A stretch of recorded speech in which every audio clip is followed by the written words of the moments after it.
estaría participando. El desafío que se nos plantea hoy día es un tema bien específico que han surgido varias dudas a propósito de la nueva legislación que está vigente a contar del 26 de abril, que es esta ley de 40 horas, que en rigor en lo inmediato, como vamos a ver a continuación, cambios relevantes no se verifican salvo en el sistema de compensación. Así que vamos a repasar mucho de la normativa actualmente vigente. Y eso es bueno considerarlo porque lo que ya sabían o no sabían en materia de horas extraordinarias se va a mantener a grandes rasgos. Entonces, primero quiero partir comentando que quizás es un tema que hay que tener en consideración, que son los artículos 21 y 22 del Código del Trabajo. En el artículo 21 está lo que es la jornada de trabajo, y ahí vamos a ver a continuación, perfecto que estaba hablando, cómo se clasifica y cómo se define. Y en el artículo 22 tenemos en el inciso primero lo que es la jornada ordinaria de trabajo, que son hoy día 44 horas y van a pasar en 2028 a 40 horas, y que hasta hace días, a un mes y medio, 2 meses, un mes y medio atrás eran 45 horas. Y en el inciso segundo luego están las excepciones al régimen de jornada de trabajo. Entonces, vamos a ver también qué pasa respecto a todo aquel personal que está exento de jornada de trabajo.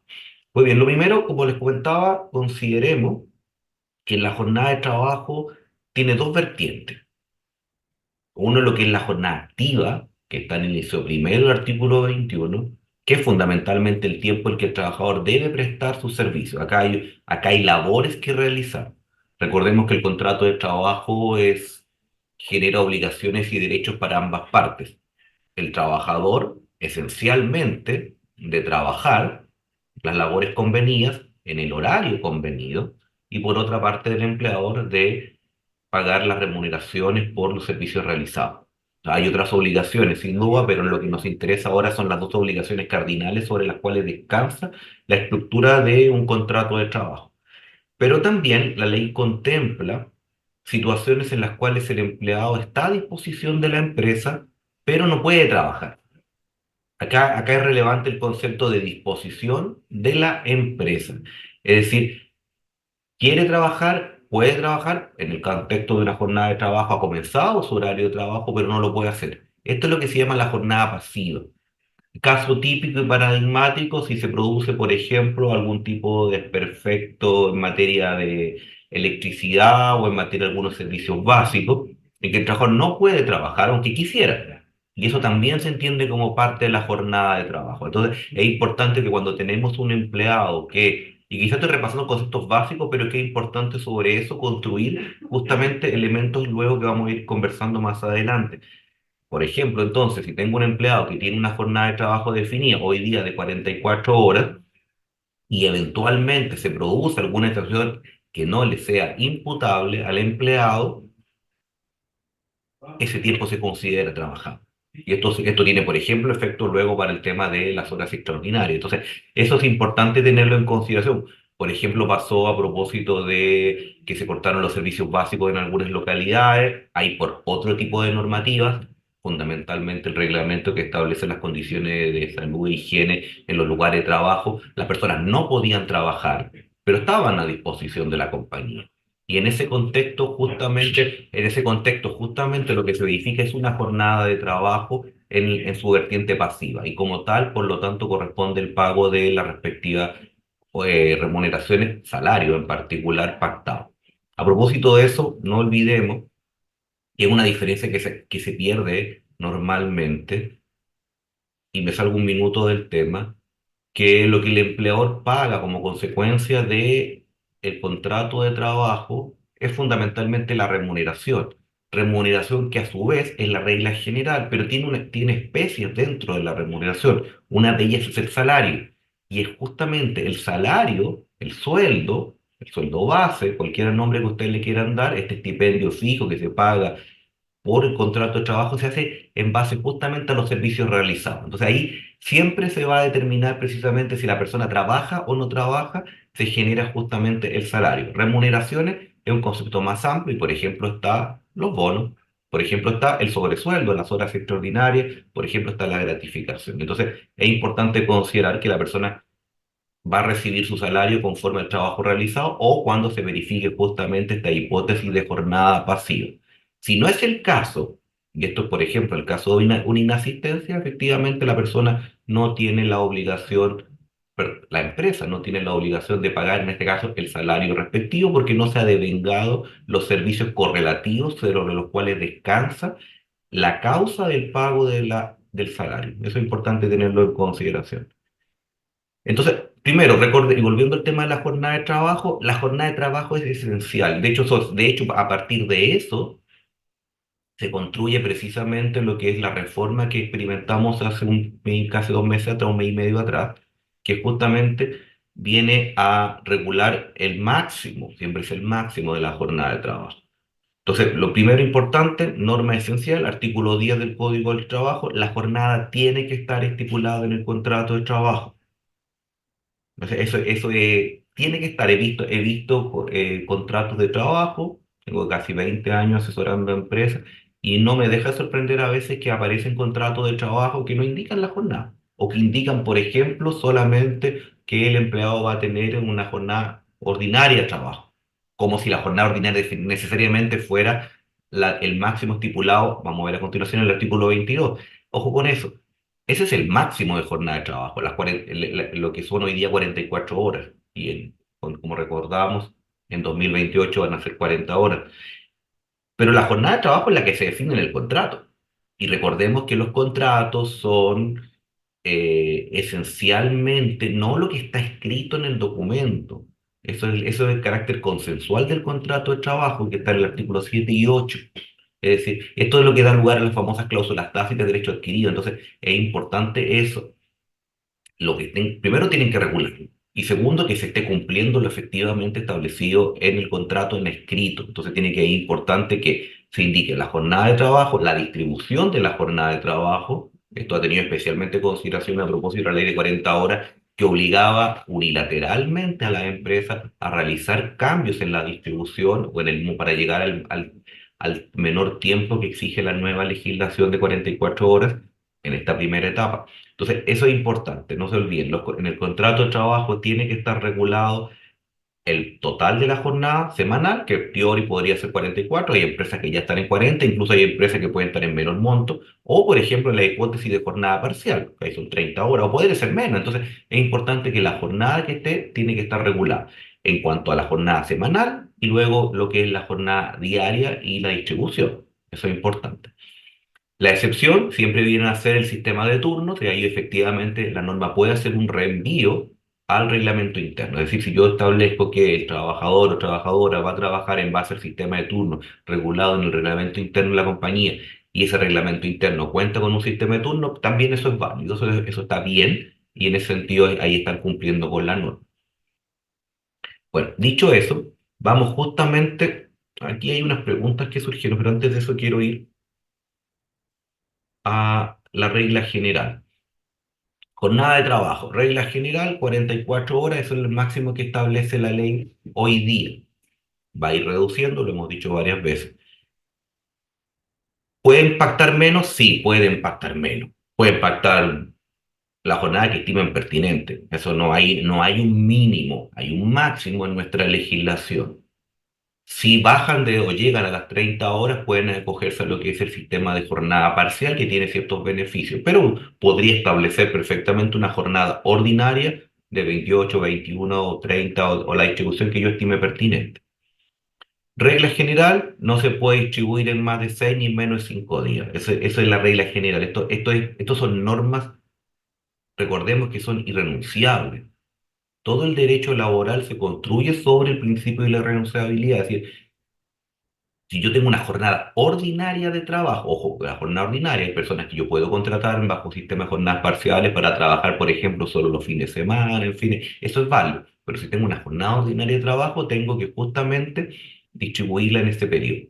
La excepción es a propósito justamente de la ley de 40 horas, que va a permitir a las empresas que ya lleguen a las 40 en 2028 o ahora que adelantaron voluntariamente la la vigencia de esta norma y fijar una jornada de trabajo a distribuirla en 4 días, es decir, que este famoso 4 por 3. En ese contexto, solo en ese contexto, que Cuando hay una jornada de 40 horas, yo podría distribuir en 4 y 3. Eso es importante. Y esto no ha cambiado, que es el máximo diario, que va a ser muy relevante para efectos de lo que son luego lo que es la hora extraordinaria. Vamos a ver a continuación de eso. Y aquí quería contestar unas preguntas que nos comentaban de Workera, que le han surgido a varias personas. Y esto viene precisamente desarrollado a propósito de lo que comentábamos al inicio, lo que es la jornada activa y lo que es la jornada pasiva. Que son, por ejemplo, los tiempos de traslado, los viajes. Aquí, justamente lo que les comentaba, este tema es debatido, se lo digo de inmediato. Así que lo que tomen acá es la opinión que tenemos como abogados, la que mayoritariamente ha entregado la jurisprudencia, pero hay casos excepcionales. Es más, la Dirección del Trabajo hace una serie de excepciones sobre esta materia, pero la regla general es que el tiempo de traslado, y esto prácticamente no tiene muchas dudas, es decir, la persona sale de su casa hasta que llega a su lugar de trabajo, no está trabajando, no está a disposición de la empresa, o no debería estar a disposición de la empresa, y por lo tanto no se considera jornada de trabajo, no está en la vertiente ni activa ni en la vertiente pasiva. Entonces, eso es importante considerarlo que para efectos de jornada de trabajo y remunerar ese periodo no se debería considerar. Eso prácticamente no hay lugar a dudas, eso es lo que les comentaba. Hay otros tiempos, por ejemplo, los traslados que se producen entre, por ejemplo, en el caso de personas que tienen que desarrollar labores yendo a la instalación de los clientes, o por ejemplo en el caso de las faenas mineras, ahí hay ya más dudas y derechamente ya se ha sentado la regla contraria porque el empleado está a disposición de la compañía. Pero vamos a continuación respecto a eso.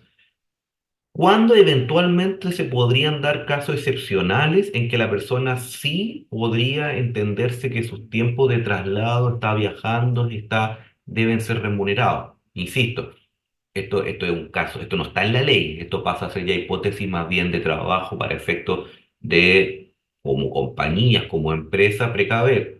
Pero nos ha pasado como abogados justamente defendiendo al cliente que se han planteado este tema, que es a propósito justamente de lo que es la conexión que permite hoy día dispositivo electrónico. Es decir, si la persona está, entre comillas, contestando correos, revisando su teléfono, está viendo su computador, se podría entender que ya está trabajando, que está a disposición de la empresa, está desarrollando, incluso podría estar desarrollando servicio en forma activa. Y desde ese momento podría entenderse excepcionalmente que la persona sencillamente, no por el hecho de estar trasladándose, es por la situación misma que está efectivamente o sea trabajando o estando a disposición de la empresa. Pero, insisto, esto es una hipótesis fundamentalmente ya más bien contingente en caso de que precisamente no se respeten por parte de la propia compañía los tiempos atrás, o no lo hacen respetar, eso también es importante. Hay muchos trabajadores que por malentendido sistema de cumplir en este caso sus obligaciones, adelantan muchas veces. Entonces hay que tener cuidado con eso. Como compañía, justamente tratar de que precisamente las personas trabajen en el tiempo establecido, si tienen jornada de trabajo, por cierto. Vamos a ver a continuación el artículo 22. Entonces, ese es un tema. No lo olviden. Y tiene lógica, porque si no, sencillamente una persona que vive al extremo de la ciudad versus el lugar de trabajo tendría, entre comillas, remunerado todo ese periodo en forma quizás hasta inequitativa respecto a una persona que por el azar vive mucho más cerca del trabajo. Entonces, eso es. Y esto es lo mismo al revés, por cierto. Entonces, todos esos tiempos de traslado en general, no debe, más allá de la excepción que les comentaba hace un minuto, son tiempos que justamente no se deberían considerar como trabajados. Aquí ya se consideran justamente, algo importante, en ambos casos, de todas maneras, cuando no es jornada de trabajo, sí están protegidos por la ley de seguro de accidentes de trabajo, enfermedades profesionales. Es decir, si ocurre algún incidente, pasa algo, eso ya es un accidente de trayecto y por lo tanto van a estar cubiertos. Pero para el efecto remuneratorio me refería a que no es jornada de trabajo. De hecho, no es accidente de trabajo, es un accidente de trayecto.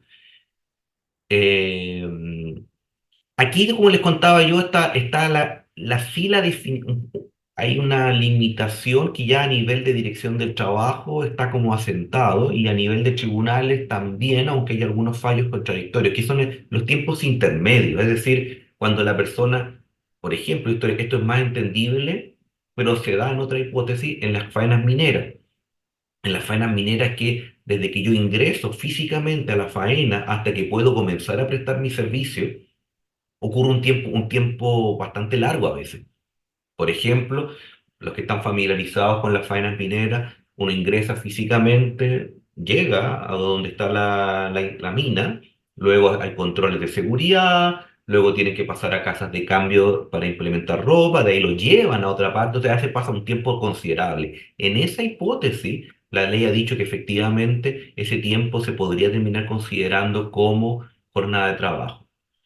Esto aplica también, por ejemplo, los tiempos que están destinados de nuevo, a cambios en materia de ropa o de implementos de seguridad o uniformes que exijan las empresas. Allí sí, pero en general todos estos tiempos, esto es desde que la persona ingresa y tiene que pasar toda esta etapa, podría tener efectivamente ahí un componente de jornada de trabajo, porque el momento la persona ya llegó físicamente. Y si no puede comenzar a prestar los servicios, no es culpa en este caso del empleado, sino que del sistema que importa justamente esta serie, entre comillas, de barreras. Entonces, allí sí ahí podría haber de nuevo alguna posibilidad que se considere como jornada. Pero regla general, como comentaba, la respuesta es no. Bueno, ahora ya entrando de lleno a lo que son las jornadas de trabajo.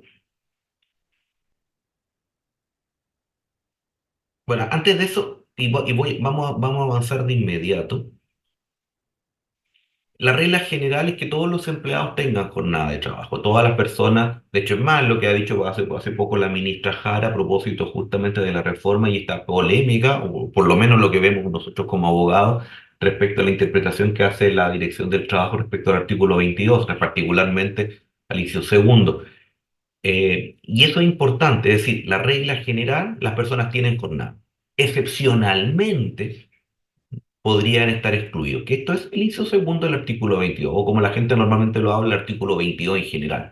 Pero recordemos que en el mismo artículo, si uno quiere ser un poco más legalista o leguleyo, está en el inciso primero la jornada de trabajo, que hoy día son 44 horas máxima, y en el inciso segundo están las excepciones.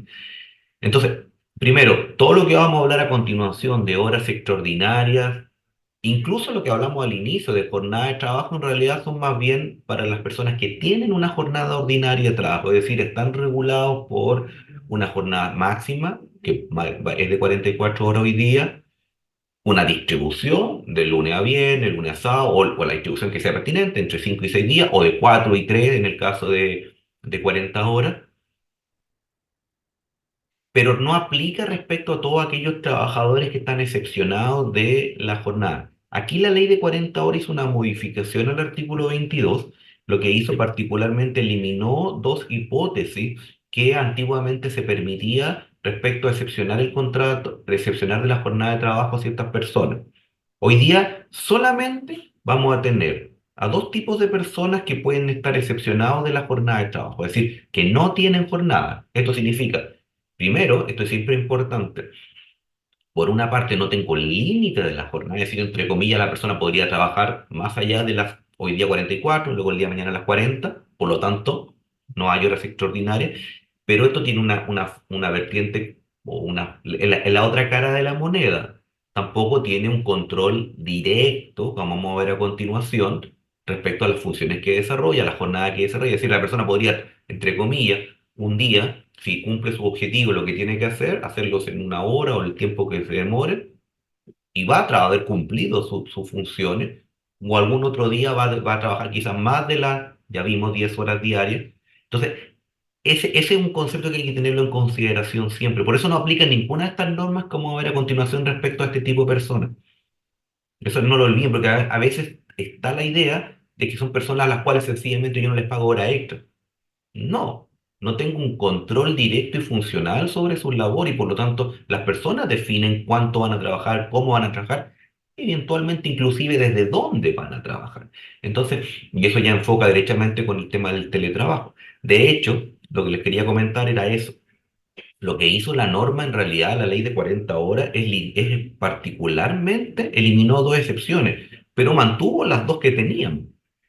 Así que en ese aspecto no ha cambiado nada. Y ya la Dirección del Trabajo, los que están familiarizados con temas de recursos humanos, saben o sabían o deberían saber que ya la Dirección del Trabajo respecto a las otras dos hipótesis tenía posiciones bastante claras. Recordemos, las otras dos hipótesis que se eliminaron eran los trabajadores que desarrollan sus labores preferentemente fuera del lugar de trabajo. Ejemplos típicos, todo lo que son las fuerzas de venta de las compañías, los vendedores, los comisionistas, en fin, todas esas personas que están desarrollando labores fuera de las compañías. Y ya la Dirección del Trabajo había dicho hace tiempo, y los tribunales también, de que en la medida que yo pudiera controlar efectivamente sus labores, por ejemplo, a través de sistemas de GPS, celular o algún otro tipo de aplicación, no obstante estar, entre comillas, fuera del lugar de prestación de los servicios, estaban constantemente conectados y monitoreados. Entonces, había un control directo y sobre esa hipótesis, la Dirección del Trabajo ya había descartado que era una exclusión válida desde un punto de vista legal. Y los tribunales también lo habían reiterado en varios casos. Entonces, lo eliminó la ley de 40 horas, sí, pero ya en la práctica había bastante limitación. Otro caso que se eliminó, y en realidad se eliminó casi porque la norma estaba contradictoria con la ley de teletrabajo. No olvidemos, el teletrabajo no es sinónimo de estar exento de jornada. Es decir, el teletrabajo no es artículo 22 en términos simples. Sí, por favor, si le puedo grabar un mensaje, es este. Este es uno de los grandes problemas que se están generando y que se van a comenzar a generar. En tiempo de pandemia, dado la situación que estaba el país y incluso los tribunales laborales, no se intensificó de la manera que y está ocurriendo ahora. Justamente, muchas personas creen, muchas empresas creen, trabajadores también creen que por el solo hecho de estar en teletrabajo ya están con el artículo 22. La respuesta es no. Pueden efectivamente estar en operaciones que están sometidas a control. Y de nuevo, ahí vuelve a la regla general. Va a depender de cómo desarrollan los servicios. Entonces, ¿cuáles son los casos que hoy día están excepcionados? Fundamentalmente dos: los gerentes, los administradores, los apoderados con facultad de administración. Esto es importante, ya la Dirección del Trabajo lo redefinió, aunque prácticamente es una jurisprudencia, insisto, bastante antigua que se había sobre la materia a propósito del dictamen que se dictó en febrero de este año. Estamos hablando de personas que realmente y no nominalmente sean gerentes. Es decir, si no, sencillamente les cambio el nombre a todos los trabajadores y les pongo cargo de gerente y no están sujetos por nada. No funciona así la ley. No funciona en esta materia y no funciona en otras, como vamos a ver a continuación. Entonces, es importante que sean personas que tengan efectivamente facultad de representación y administración de la empresa. Estamos hablando de cargos fundamentalmente superiores jerárquicamente. Y de hecho la Dirección del Trabajo hace todo un análisis a propósito, por ejemplo, de lo que son los poderes de representación, lo que es la negociación colectiva, de quienes están excluidos de estar en negociación colectiva, quienes representan a la empresa conforme al artículo 4 del Código del Trabajo. Entonces, bien, cuando hablemos de gerentes, van a tener que ser casos realmente específicos que puedan soportar, en este caso, un análisis de acuerdo a lo que estamos comentando. Si no, solamente yo tengo que irme a la segunda hipótesis, que esta es la quizás la más relevante porque es la que más podría aplicar, que es la que, insisto, se mantiene vigente, que son todos aquellos empleados que trabajan sin fiscalización superior inmediata. Es el concepto legal. ¿Qué es lo que significa eso? Acá se lo traduje para que esté copiado acá y lo tengan en consideración. Que es fundamentalmente lo que estamos comentando, ese control directo respecto a los reportes y funciones que desarrolla una persona. Esto también es importante que lo consideren. No se trata que yo no pueda mandar, dar orden a un empleado. La definición del derecho al trabajo es el trabajo subordinado, entonces eso nunca va a ocurrir así. Y quizás se malentiende muchas veces, y de parte de la propia autoridad, porque realmente el dictamen no es muy bueno, tiene errores, de hecho, no sé si ustedes saben, ha sido reclamado por asociaciones gremiales de empresas, justamente por cómo fue definido este control superior inmediato. Ahora, lo que tienen que considerar es que no solamente es el control funcional, es decir, de una persona que reporta a otra, sino también respecto a medios automatizados, como por ejemplo pueden ser algún control en forma electrónica, reportes que yo tenga que generar a propósito de mi ingreso o salida en sistemas, alguna plataforma. Entonces, en esos casos, la persona a la que dice la decisión del trabajo es que no están excluidos de la jornada. Bueno, no dicho esto, estas son las personas que no tienen jornada de trabajo. Como les digo, este quizá es lo mayormente relevante. A propósito de la ley de 40 horas, como se eliminaron dos hipótesis y se entregó esta fiscalización a la propia Dirección del Trabajo, son los casos que probablemente van a enfrentar más en sus compañías. Y se da justamente a propósito del tema que vamos a ver ahora, que son el tema de las horas extraordinarias. Porque justamente todo este personal sujeto al artículo 22, en realidad el inciso segundo, no tienen horas extraordinarias. Entonces, primero vamos, en los minutos que nos quedan, eh, entender lo que es la jornada extraordinaria de trabajo. Regla general, hablamos del inicio de la jornada de trabajo, la jornada ordinaria, que es la que está definida en el contrato. Por eso les decía yo, no es necesariamente el máximo de jornada establecido en el artículo 22 inciso primero, que hoy día son 44 horas, sino la que está establecida en el contrato. O, recuerden lo que les comentaba yo, el artículo 7 y 8 a propósito de la que en la práctica se está generando. Entonces ahí, que son las cláusulas tácitas y los derechos adquiridos. Entonces, pero la jornada ordinaria de trabajo, la que existe, la que está regulada en principio y es lo recomendable, esa es, como tal, valga la redundancia, ordinaria. Excepcionalmente, sobre esa jornada se da lo que es la jornada extraordinaria, que son las famosas horas extras. Entonces, en primero, qué es lo que es pertinente? Todo aquello que supere la jornada ordinaria de trabajo y el empleado lo está desarrollando, son horas extraordinarias. Y tienen ciertos requisitos. Eso es importante. Quizá el requisito más esencial es que tiene que ser pactado. Tiene que haber un pacto. Y estos pactos tienen que tener incluso topes máximos, que son 3 meses. También le adelanto, en la práctica, y de hecho la propia ley y la Dirección del Trabajo lo dicen, si yo no los pacto y el empleado si igual las trabaja, la norma habla con conocimiento del empleador, y esto se presume, ojo con eso, igual las van a tener que pagar, pero los van a multar si los detectan porque no tenían el pacto de horas extraordinarias. Entonces, eso es importante. Te quitan los requisitos. Tiene que ser por escrito, tiene que ser por 3 meses, pero puede ser prorrogable, pero no en forma automática.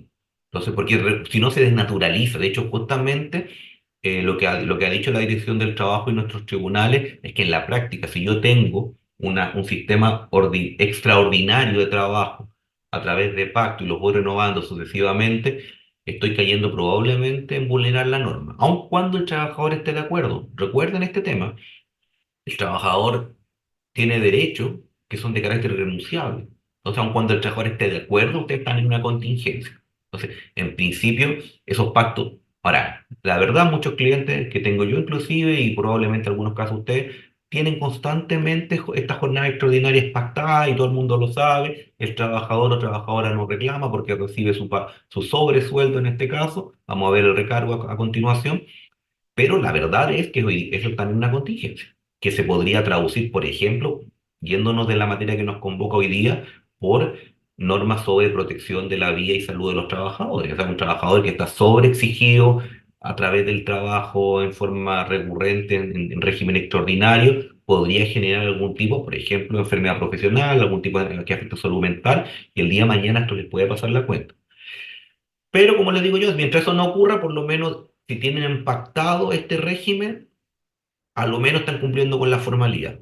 Pero como les recomiendo yo, vayan haciendo pactos nuevos, no hagan renovaciones automáticas porque los van a multar.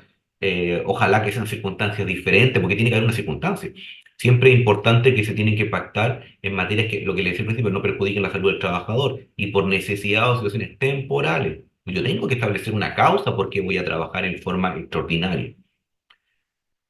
Que esto también es importante, hay máximo, vamos a ver a continuación, que son 2 horas por día. Es decir, una persona, entre comillas, jornada ordinaria de trabajo, 10 horas por día, jornada extraordinaria de trabajo, 12, no podría trabajar más que eso, entonces eso es importante. Si no, y me tengo que salir ya, eh, vamos a estar de nuevo en situaciones de incumplimiento, en situaciones que podrían el día de mañana cargarle algún tipo de sanción, algún tipo de multa administrativa. Ah, esto es importante. Sí, y creo que lo preguntaron también. Eh, las horas extraordinarias, las horas extraordinarias, aquí está el detalle. Las horas extraordinarias siempre superan la jornada de trabajo. Es decir, yo tengo que primero llegar al final de la semana, que tal, también lo preguntaron por ahí. No es que yo la persona vaya a trabajar y yo sepa de inmediato que la persona, por ejemplo, va a... Hoy día trabajó, no sé si su jornada es de 8 a 6 de la tarde y se quedó una hora más, o llegó más temprano, eso también lo han preguntado, que solamente puede ser al final del día o al inicio, no, no hay norma. automáticamente tiene jornada extraordinaria y hay que pagarle hora extraordinaria. No, yo las voy a saber al final del mes, perdón, al final de la semana. La ley establece, hay un reglamento bastante antiguo, pero vigente, que del Ministerio del Trabajo que establece la obligación. Y es más, esto era típico que antiguamente, hoy día probablemente con los software no es necesario, con los sistemas modernos, pero cuando las personas tenían físicamente estas tarjetas de control o estos libros de asistencia, yo tenía que hacer semanalmente la sumatoria de las horas. Es más, la inspección normalmente multaba por esto, que todas las compañías lo olvidaban. No lo hacían al final del mes. Y eso ya lo multaban, porque la norma es justamente, yo puedo definir que hay horas extraordinarias cuando superan el máximo de la jornada ordinaria, que recordemos es siempre de carácter semanal. Es decir, yo solamente al final del periodo de la semana voy a saber qué periodo se trabajaron o no se trabajaron en régimen ordinario. Por eso, por ejemplo, si hubo un permiso o el trabajador sencillamente se va a ir antes, el último día por ejemplo, estoy inventando, pero por ejemplo podría darse que el lunes trabajó entre comillas más tiempo y el viernes va a salir más temprano, eso es válido. Y al final del día no se producirían horas extraordinarias porque la persona no trabajó más de las 44, 40 o las que tenga pactadas finalmente en el contrato de trabajo. Como le digo, hay máximos, entre comillas, bolsón máximo de horas extraordinarias son 12. Lo máximo que podría trabajar, por ejemplo, una persona distribuida una jornada de lunes a viernes, si yo me tomo las dos, porque bueno, no puede superar en este caso las 10 horas diarias, serían 7,5, por ejemplo, el día sábado. Entonces, aquí les damos ejemplo. Si yo trabajé 8 horas extraordinarias en la semana, solamente me quedan 4 adicionales que yo podría trabajar en un sexto día, por ejemplo, si la jornada está distribuida en 5. Si no se trabajó nada, lo máximo que se puede acordar, ha dicho la dirección del trabajo en este efecto día, por ejemplo, en un sábado, es 7,5. Entonces ahí hay límites, ojo también con eso. Y tratando de ya terminar, aquí, ¿cómo se pagan las horas extraordinarias? Primero, se tiene que pactar.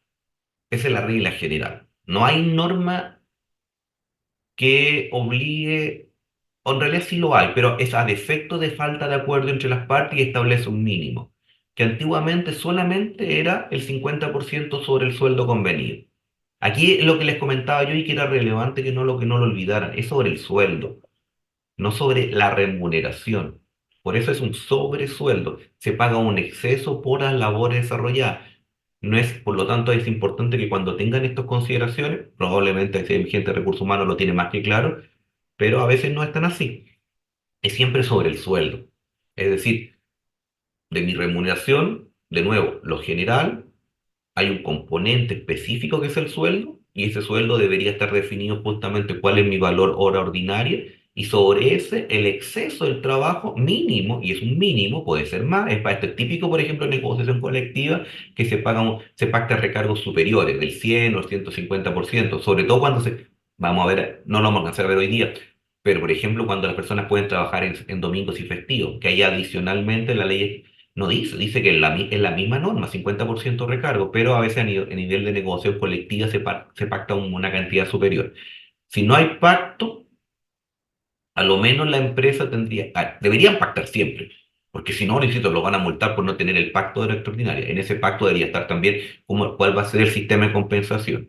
Entonces, esto es lo que había antes y aquí es lo que innova ahora. Esto es lo que es nuevo a partir de la ley de 40 horas. Se crea una alternativa, ahora regulada específicamente, que es compensar horas extraordinarias por vacación, justamente para evitarse en este caso lo que es el pago adicional. Pero esto tiene que ser pactado, insisto, no puede usted sencillamente imponérselo al empleado, ni el empleado imponérselo a la empresa. Esto tiene que haber un pacto que justamente que establezca que va a haber este sistema de compensación. Ahora, este tiene límites.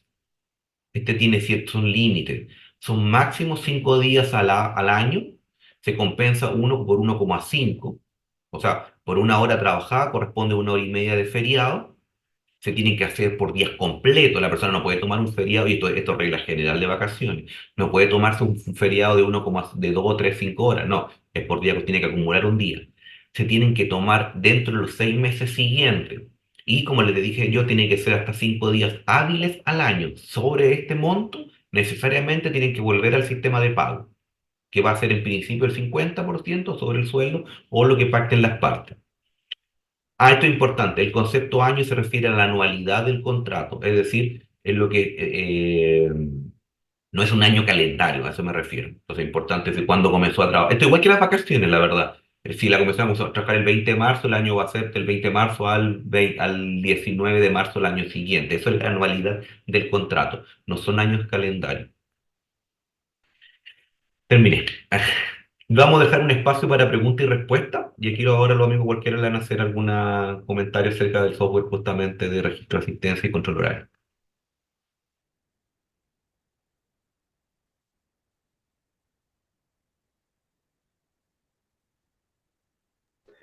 Ya, muchas gracias, Rubén.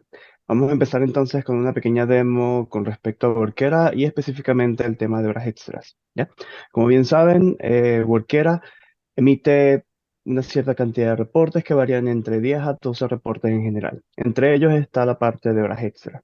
Si vamos a reportes acá y generamos nuestro reporte, acá vemos la columna de horas extra que nos permite hacer la autorización o verificación incluso de las horas extras que nuestros empleados hayan hecho durante el periodo que nosotros hayamos seleccionado.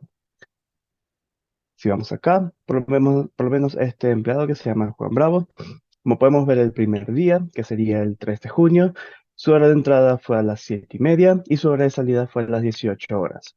Su jornada sería desde las 8:30 hasta las 18:30. Workera nos da la flexibilidad de autorizar tiempo extra que muestra adicionalmente en el reporte, sin que se haga la compensación que mostró Rubén anteriormente, ¿ya? Todos nuestros reportes hacen la compensación de que tiene que realizarse toda la jornada para que se empiece a considerar tiempo extra. Pero en este caso en particular vamos a ver la autorización, que es quizás la duda más recurrente de de nuestros clientes. Si vemos acá, vemos que hay 0 horas autorizadas, que son las horas que por defecto nosotros autorizamos en el sistema. El sistema tiene 0 horas autorizadas durante todo el periodo que nosotros seleccionamos, a menos de que esto se cambie. Si hacemos clic acá, a la derecha vemos la información de cómo hacemos esta autorización. Como pueden ver, vemos los datos de ese día en particular. Vemos que por lo menos el día 3 tiene 1 hora de tiempo de entrada y 0 tiempo en la hora de salida porque el trabajador salió media hora temprano. Si le damos a editar, aquí podemos hacer la edición específicamente. Debemos acá ingresar la cantidad de tiempo que nosotros queremos autorizar como trabajador, como usuario. Al hacer esta autorización, vamos a cancelar acá. Lo vamos a ver de la siguiente manera. Perdón. Al hacer la autorización va a aparecer el tiempo acá en tiempo extra autorizado. Y este tiempo extra tiene un tope. Es un tope de cantidad de tiempo que yo puedo autorizar al trabajador para que me cumpla. Si el trabajador realizó menos cantidad de tiempo o igual cantidad de tiempo del que yo autoricé, va a aparecer aquí en la entrada de hora cumplida el total. Sin embargo, si yo autorizo una cantidad menor a la que el trabajador hizo, se va a llenar es al tope, que en este caso serían 15 minutos. Al revisar al final, vemos que el trabajador tuvo 45 minutos de tiempo autorizado, pero igual tuvo su tiempo compensado de 1 hora. Ahora, ¿qué queremos decir con esto? Al generar el reporte, nosotros vamos a ver un tiempo, disculpen, nosotros vamos a ver un tiempo en el que va a aparecer la cantidad de horas que el trabajador hizo como horas extras compensadas y una cantidad de tiempo que yo autoricé, ¿ya? Y esto ya depende de las políticas que tengan dentro de su empresa. Nosotros ustedes tienen la autoridad de pagar o la cantidad de horas extras autorizadas o la cantidad de tiempo que el trabajador hizo en realidad. Nosotros siempre recomendamos que, como indicó Rubén, todas estas horas sean pactadas. Si el trabajador hizo tiempo extra que no correspondía, entre comillas, y no hay algo en el contrato, no hay nada escrito, no hay un previo acuerdo entre el trabajador y el empleador que indique que este tiempo extra no se va a pagar. En este sentido, ustedes como empresa tienen que hacer el pago total del tiempo extra que aparece en el reporte. Siempre se recomienda esto si no van a tener problemas en el caso de que tengan algún tipo de fiscalización. Este es uno de los reportes que pueden sacar en la parte de horas extras autorizadas. Sin embargo, la información de tiempo extra lo van a poder ver directamente en el reporte general de asistencia, perdón, en el reporte de asistencia legal o el reporte de asistencia simplificado. Si lo generamos en Excel, vamos a acercar un poco para que lo puedan apreciar. Si bajamos al final, en el resumen, vemos dos casillas específicamente que indican una hora extra total y una hora extra, eh, total de horas extras autorizados y cumplidos. El hora extra total se refiere al tiempo compensado después de que se cumplió toda la jornada de la semana, mientras que la hora extra autorizada y cumplida sería el tiempo total que yo autoricé como usuario. Estos tiempos son distintos e indiferentes entre ellos, es decir, la cantidad de horas extras que esté compensada no va a influir en la cantidad de horas extras autorizadas que yo tenga, ya que el cálculo que se hace, a pesar de que se utilizan los mismos valores, tiene un cálculo distinto. Con esto queríamos darle una herramienta adicional a todos nuestros clientes para que puedan manejar el tiempo extra como más le convenga y que tengan la libertad de elegir qué información van a subir a su sistema de remuneraciones. Próximamente, Workera va a contar también con un sistema de remuneraciones, un módulo de remuneraciones, les vamos a adelantar, y con esta misma información podrían directamente subirlo a este módulo y realizar los pagos correspondientes sin necesidad de hacer cálculos adicionales fuera. Con esto terminaríamos este pequeño demo de horas extras en el sistema y permítame un momento. Em, con esto concluiríamos lo que es la parte de Workera. De igual manera, si tienen dudas, tenemos artículos correspondientes en nuestra base de datos que está sobre la ley de 40 horas y tenemos videos de uso de Workera. También tenemos videos con la parte de autorización de tiempo extra si lo quieren revisar. De igual manera, los invitamos a que si tienen dudas más específicas con respecto al sistema, nos pueden contactar a través del chat, a través del correo electrónico soporte@quantec.com o a nuestra mesa de ayuda directamente al número que aparece en pantalla. Ahora vamos con unas tres preguntas específicas, si Rubén nos puede ayudar con ellas. La primera es, nos preguntan que si el tiempo de traslado eh, incluiría, o sea, el tiempo de traslado también contaría si se están trasladando a otra ciudad. A ver, aquí empezamos a comentar justamente casos ya más específicos y que se podrían también generarse contingencias.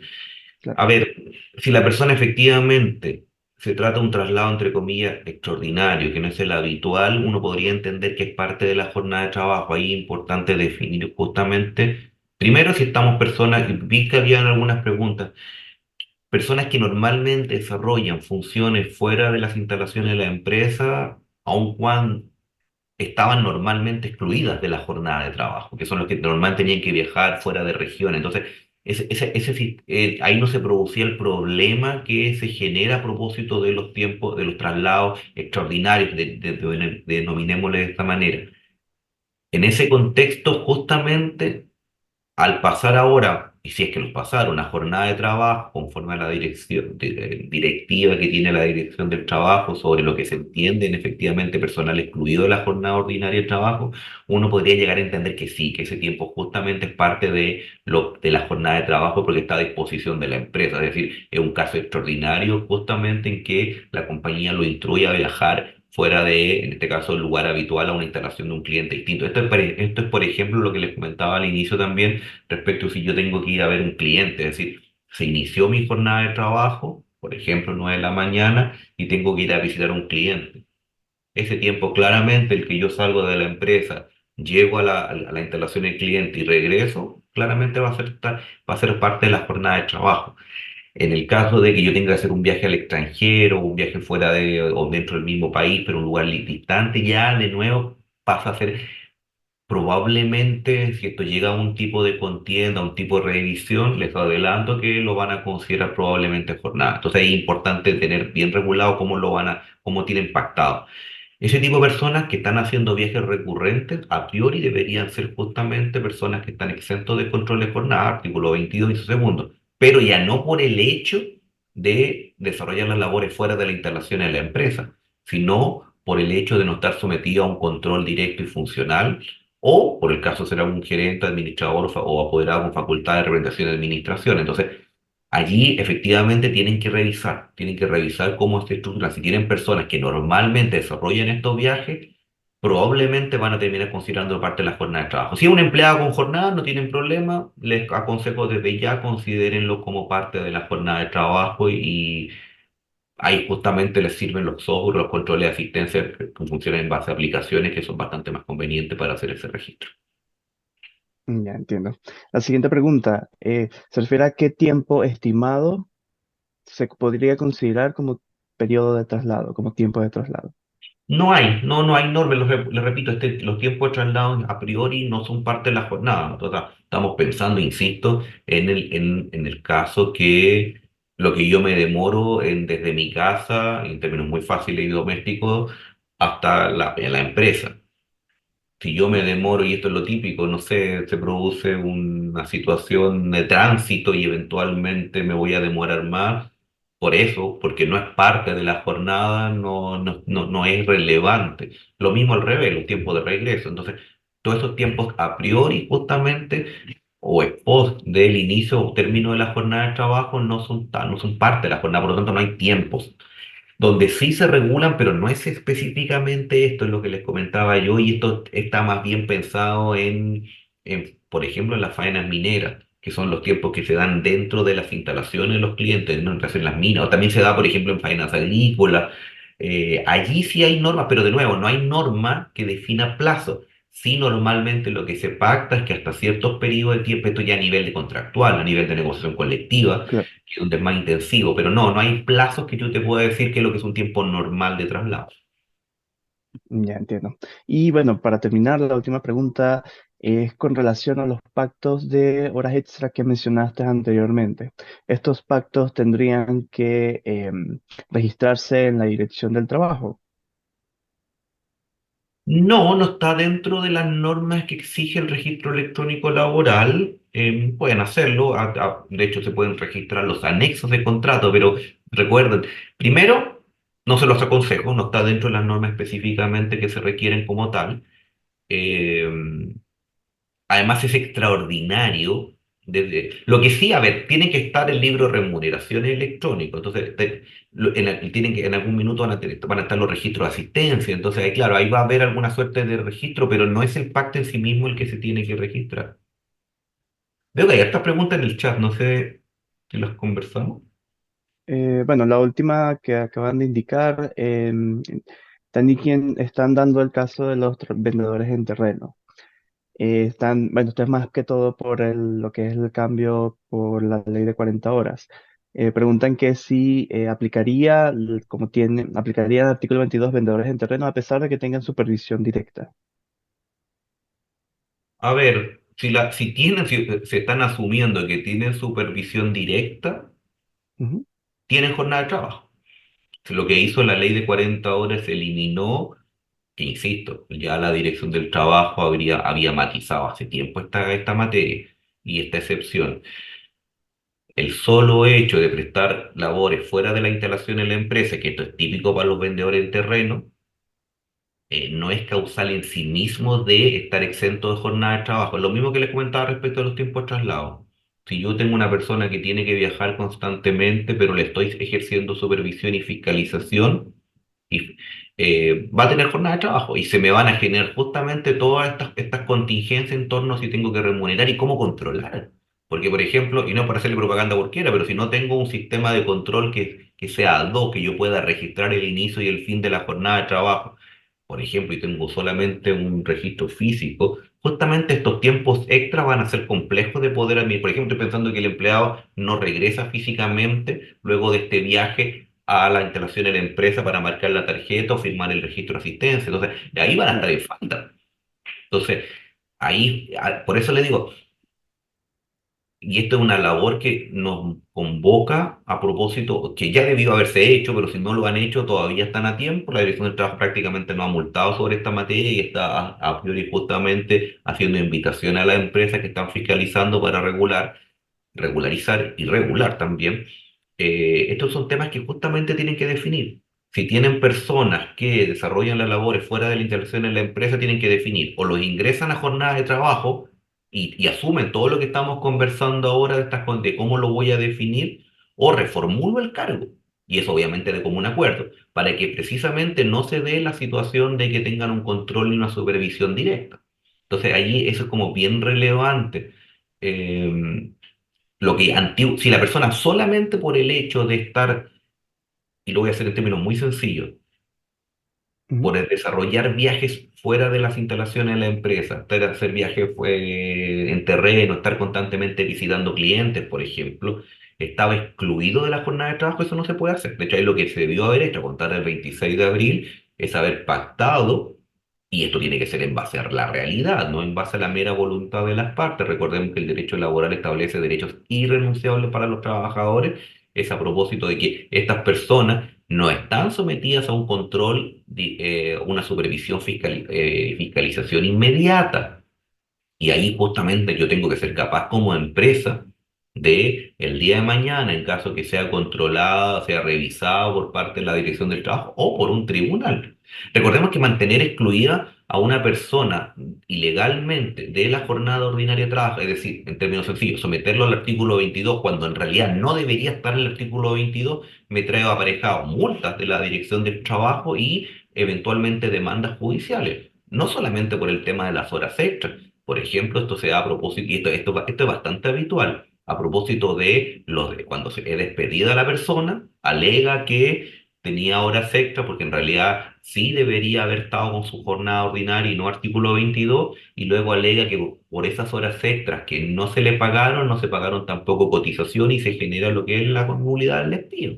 Entonces, las contingencias pueden ser relevantes de un punto de vista judicial. Entonces, volviendo al tema, si usted, aquí la pregunta que Daniel hace es, si la persona está viajando y yo lo estoy manteniendo en un artículo 22, pero sé que tengo control directo y funcional sobre sus labores o a través de estos medios automatizados que habla la Dirección del Trabajo, asumamos de que efectivamente esa persona está en una situación de ilegalidad y que el día de mañana me puede traer aparejada una sanción de las que estamos comentando. O yo reformulo cómo me vinculo con ese empleado, cómo hago menos intensivo el control directo y funcional, o derechamente lo someto a jornada de trabajo y tengo que justamente hacerme cargo como empresa de todo lo que estamos conversando, los tiempos de viaje, eventualmente las demoras que pueda significar, justamente para quedar definido específicamente cuándo comienza y termina la jornada ordinaria de trabajo.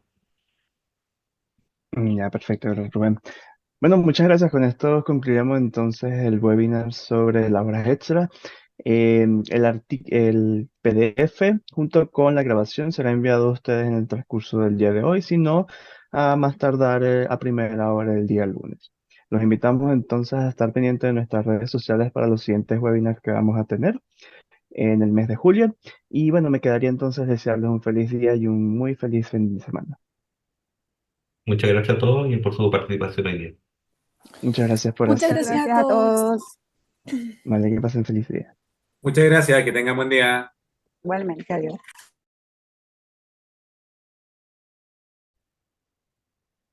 Mm.